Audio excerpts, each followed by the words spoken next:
Habuk fillah, maaf sebelumnya Ustaz jika pertanyaan Anda nantinya tidak sesuai tema. Ada bahas khair insyaallah. Saya langsung ke pertanyaan saja ya. Ustaz, saya tahun depan mau menikah.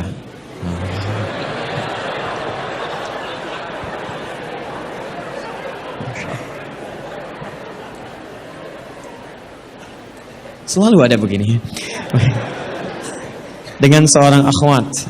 Pasti seorang akhwat, gak mungkin ikhwan. Gak mungkin. Kalau seorang ikhwan ada yang salah dalam diri antum ya. Baik, Quran surah ke-49 ayat 13. Ya ayyuhan nasu inna khalaqnakum min dzakarin wa untha. Hei manusia, kami ciptakan kalian pasangannya laki-laki dengan perempuan. Ya, laki-laki disebut dengan ikhwan, perempuan disebut dengan akhwat. Jadi kalau antum ikhwat pasti pasangannya akhwat ya. Allah menciptakan Adam dengan Hawa, bukan Adam dengan Adang, ya, beda.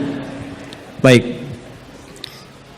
Orang tua sudah setuju, alhamdulillah. Qadar Allah beberapa hari lalu ia memberi kabar bahwa ia sudah menerima lamaran ikhwan lain. Masya Allah. Baik, nasib. Padahal anak sudah sabar menunggu dia selama 4 tahun. Masya Allah. Baik, luar biasa. Kita sudah capek-capek hampir 2 jam mendapatkan cahaya, antum jadi meredup lagi. Masya Allah. Saya sabar menunggu dia selama 4 tahun tanpa komunikasi. Ini masalahnya. Beri saya nasihat Ustaz agar saya bisa melupakan dia, agar anak bisa fokus kembali. Allahu Akbar. Agar saya bisa fokus kembali menghafal Al-Quran dan hadis. Ini ujiannya. Jadi pertanyaan saya, antum pengen menghafal Quran dan hadis atau pengen menikah? Baik. Quran surah ke-57 Al-Hadid ayat ke-22. Quran surah ke-2 Al-Baqarah ayat 286. Quran surah ke-3 Ali Imran alhamdulillah ayat 142, posisi paling kiri sebelah atas. Taib. Saya mulai dari Quran surah Al-Hadid surah 57 ayat 22. Ma asaba min musibatin. Tidak pernah ditetapkan satu kejadian. Awas hati-hati. Di bumi fil ardi wala fi anfusikum, atau menimpa dirimu, illa fi kitabin min qabli an nabraha, kecuali semua itu telah tertuliskan di dalam kitab sebelum semuanya nampak dalam kehidupan.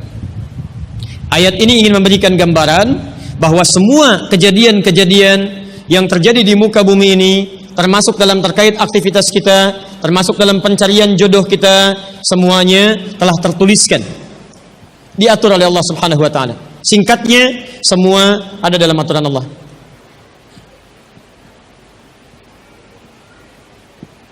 Fokus. Lihat, Allah telah mengatur si fulan hidup sekian sekian sekian, meninggal sekian sekian sekian, rizkinya sekian, jodohnya akan mendapatkan sekian sekian sekian. Sebagian tidak bisa diikhtiarkan seperti ajal nggak ada ikhtiarnya. Di Anda tidak bisa ikhtiar untuk bisa menunda atau mempercepat ajal, langsung nggak bisa diintervensi. Sebagian ada yang harus diikhtiarkan, hukumnya sudah ada, cuman kita tidak tahu bagaimana dengan takdir yang telah Allah tetapkan. Maka untuk mendapatinya, maka ikhtiar kita untuk meraihnya. Maka ada sesuatu yang ditempuhnya dengan cara ikhtiar. Taib. Di antaranya ini jodoh. Masya Allah. Allah telah tetapkan jodoh kita, diatur oleh Allah. Ini yang terbaik untuk kehidupan kamu. Tapi Allah merahasiakan kepada kita siapa jodoh yang dimaksudkan. Maka kita berikhtiar, yang dengan ikhtiar itu ada pahala didapatkan. Saya ulang, ada pahala didapatkan, ada kenikmatan dalam mencarinya. Bayangkan kalau kemudian nikah aja tiba-tiba tanpa ada pencarian. Antum gak akan pernah merasakan bagaimana nikmatnya ta'aruf, bagaimana nikmatnya mengenal, bagaimana mencari, bagaimana pahala bersabar, bagaimana nikmatnya berdoa, bagaimana istikharah dalam menentukan jodoh kita. Itu semua menghasilkan pahala dalam kehidupan kita. Maka yang pertama, lihat ketentuan Allah yang pertama, apapun ikhtiar yang telah Anda tempuh, maka semua ikhtiar ini tetap tidak akan keluar dari aturan Allah Subhanahu wa taala. Jadi kalau antum tadi sudah menunggu selama 4 tahun tanpa komunikasi, Masya Allah, sudah siap melamar, tiba-tiba, Masya Allah, dibalap oleh orang lain. Kalah. Fokus. Maka bagaimana cara memahaminya? Perhatikan. Ikhtiar yang Allah tetapkan dalam aturan yang dibuat tadi, boleh jadi tidak harus selalu menyampaikan kita pada tujuan yang kita inginkan. Karena aturan Allah itu ketika ditetapkan, akan bersanding dengan maslahat bagi kehidupan kita yang menjalaninya. Ingat ini ya, ingat. Aturan Allah ketika menetapkan, fulan, rezeki kamu sekian, fulan, fisik kamu begini, fulan, jodoh kamu si fulan, si fulanah. Ketika Anda menempuhnya dengan ikhtiar, tidak harus kemudian Anda meraihnya sesuai dengan keinginan Anda. Contoh, maaf, Anda ingin misalnya sekolahnya ke ITB, Anda ikhtiar. Juara satu. Begitu tes di ITB, tidak lulus. Lulusnya ke IAIN, misal. Harap-harap ke ITB, masuknya ke IAIN. Harap-harap ke ITB, masuknya ke UNPAD. Ketika Allah kemudian menakdirkan Anda misal, keinginan Anda ke UNPAD, keinginan Anda ke ITB, tapi kemudian tiba-tiba beloknya ke UNPAD. Bagaimana memahaminya? Perhatikan. Kadang jalan kehidupan yang telah Allah tetapkan bukan harus menentukan hasil sesuai dengan yang Anda inginkan, tapi Allah menetapkan sesuai dengan apa yang Anda butuhkan. Anda ingin ke ITB, tapi apa yang Anda dapatkan di ITB bukan maslahat buat kebutuhan Anda. Maka dibelokkan oleh Allah ke UNPAD supaya Anda mendapatkan apa yang Anda butuhkan dalam kehidupan Anda. Karena Allah mengabulkan apa yang Anda butuhkan, bukan apa yang Anda inginkan. Saya ulang, Allah mengabulkan hanya apa yang Anda butuhkan, bukan apa yang Anda inginkan. Ada 3 jenis cara pengabulannya. 1. Jika kebutuhan Anda sesuai dengan maslahat kehidupan Anda meminta. Maka jika keinginan Anda dalam permintaan sesuai dengan kebutuhan Anda, maka segera dikabulkan. 2. Ada yang ketika Anda memohon, Anda belum sanggup untuk mendapatinya. Nanti ketika Anda mulai sanggup, disitulah kemudian Allah berikan. Antum punya anak 5 tahun. Antum kaya, punya banyak uang, kemudian anak itu minta dibelikan motor. Dibelikan nggak? Uangnya ada, motornya siap dibeli. Anak baru 5 tahun, minta dibelikan motor, dibelikan nggak? Tayyib, kenapa? Karena dia belum sanggup menggunakannya. Tapi Anda sampaikan, nah, papa punya uang, papa siapkan ya. Nanti ketika sanggup, baru saya berikan. Demikian ketika Anda meminta kepada Allah Subhanahu wa taala dan memohon. Maaf, Anda mohon, belum dikabulkan juga. Boleh jadi bukan Allah belum mengabulkan, tapi Anda belum siap untuk menerimanya. Contoh, Nabi Muhammad SAW berdoa kepada Allah supaya kiblat dipindahkan dari Masjid Al-Aqsa ke Masjidil Haram. Kapan berdoanya? Sejak di Mekah. Kapan dikabulkan? Saat ke Madinah. Kurang lebih 3 tahun baru dikabulkan. Quran surah kedua Al-Baqarah ayat 144, paling kiri sebelah bawah. Qad nara taqalluba wajhika fis sama' falanuwalliyannaka qiblatan taradaha fawalli wajhaka syatral Masjidil Haram. Muhammad, kami perhatikan engkau senantiasa menengadahkan wajahmu ke langit memohon, meminta. Lihat, maka mulai hari ini kami kabulkan doamu. Mulai palingkan kiblatnya dari Masjidil Aqsa ke arah Al-Masjidil Haram. Berapa lama Nabi berdoa? 3 tahun. Nabi Muhammad SAW berdoa 3 tahun baru dikabulkan oleh Allah. Kenapa baru dikabulkan? Karena pengalihan kiblat baru sesuai dengan kebutuhan umat Islam pada saat itu setelah 3 tahun. Nabi Ayub alaihissalam, antum kenal Nabi Ayub? Kenal di mana?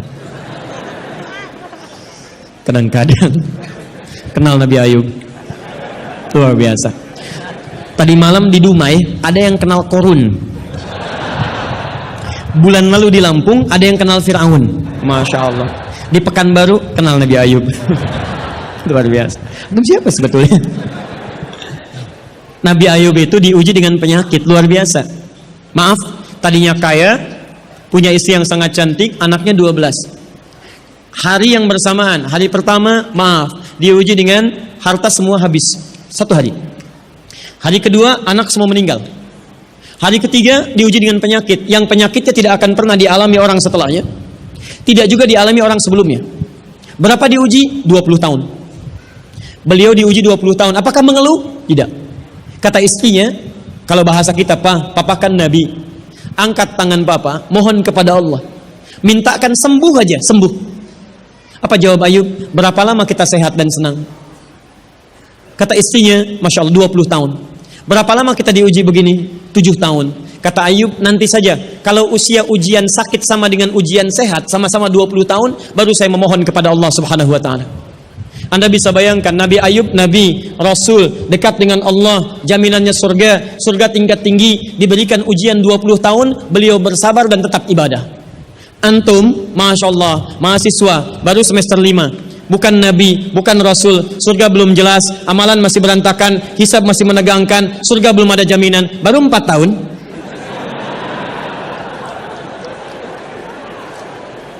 Itu yang terbaik buat antum. Yang terbaik. Jadi bukan berarti ketika Anda tidak mendapatkan dia, dunia hilang untuk Anda. Tidak. Banyak boleh jadi itu hanya titian ajaran dari Allah supaya Anda merasakan bagaimana nikmatnya ta'aruf. Supaya Anda belajar bagaimana mencari yang lebih baik lagi.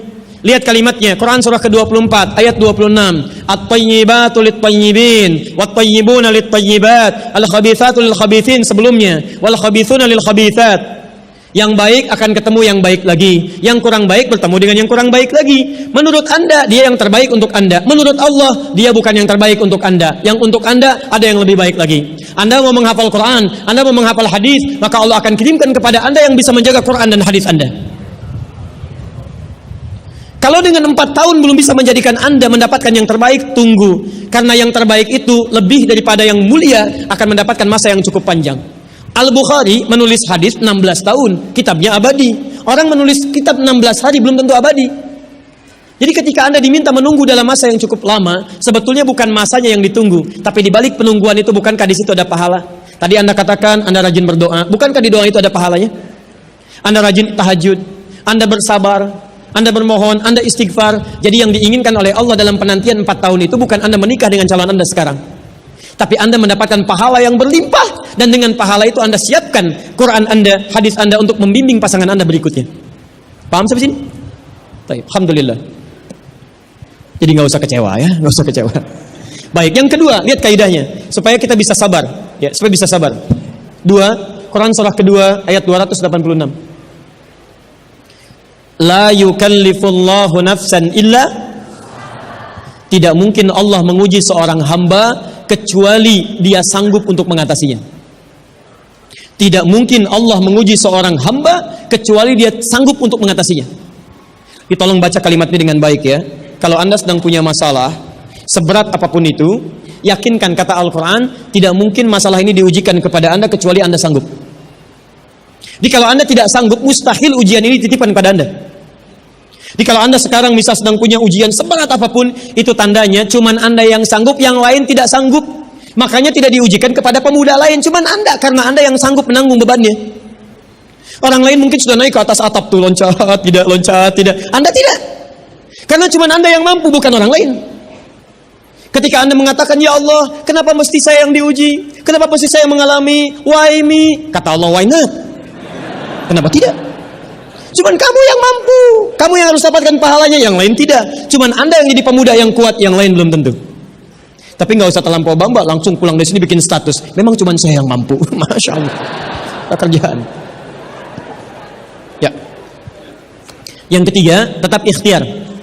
Quran surah 49 ayat ke-13. Jadi jangan sampai, maaf, ya, peluang Anda tidak mendapatkan yang tadi Anda telah harapkan, menjadikan Anda putus dalam berikhtiar. Cari, masih banyak perempuan semuka bumi. Masa tidak ada yang cocok untuk Anda? Lihat, ya ayuhan nasu inna khalaqnakum min dzakarin wa untha wa ja'alnakum syu'uban wa qabail lita'arafu. Hei manusia, kami ciptakan engkau laki-laki, ada perempuan jodohmu. Dan kami pisahkan berbeda-beda daerah. Ya, lihat syu'ub, beda daerah, RT, RW, lurah, kecamatan, kabupaten sampai sedunia. Kalau nggak ketemu di satu RT, cari satu RW ya. Yang nanya tadi. Kalau tidak ada satu RW, cari satu kampung. Masa nggak ada yang ketemu? Boleh menikah dengan perempuan sekampung? Tidak. Masa sekampung mau dinikahi? Tidak. Batas paling maksimal 4. Sekampung tidak pilih satu dari sekampung. Sekampung mau dinikahi, masya Allah. Silahkan cari. Ya. Anda tadi masih kuliah kan? Silahkan cari. Barangkali ketemu di kampus. Ya. Boleh menikah dengan seorang anak yang sedang kuliah? Tidak sedang kuliah masa dinikahi. Pulang dulu dari situ. Ya. Pulang dari kampus, baik-baik di rumah, baru nikah. Ini di kampus mau dinikahi. Ya. Cari silahkan. Nggak ketemu misalnya, mohon maaf, ya, satu kecamatan, kabupaten. Gak ketemu, beda provinsi. Anda orang Riau, mungkin jodoh Anda ada di Jawa. Cari, ta'aruf. Gak ada di Jawa, ada di Sumatera. Gak ada Sumatera, ada di Papua. Luas. Indonesia terbentang 5.200.000 km persegi luasnya. Kata Ahmad Mansur Surya Negara, pakar sejarah, dalam bukunya Api Sejarah, halaman ke-19, paragraf yang kedua, baris 1 sampai 3, paling kanan sebelah atas. Luas Indonesia itu daratnya 2 juta kilometer persegi, lautnya 3.200.000 kilometer persegi. Daratan dan lautan, masya Allah, 5.200.000 kilometer persegi. Masa nggak ketemu? Pulaunya 13.677 pulau. Itu belum termasuk Pulau Gadung dan Pulau Gebang. Ada semua. Nggak ada di Asia Tenggara, nggak ada Asia Tenggara di Asia, nggak ada Asia Amerika, nggak ada Amerika di Eropa, nggak ada Eropa di Afrika. Masa nggak ada yang cocok? Kalau tidak ada, mungkin antum ahli surga, karena itu pun jodoh antum pun bidadari surga. Masya Allah. Tapi sebelum ke surga, baiknya menikah dulu di dunia ya. Ya sebelum kiamat kurang 2 hari. Tuh, mic aja ada pilihan, masa antum tidak ada?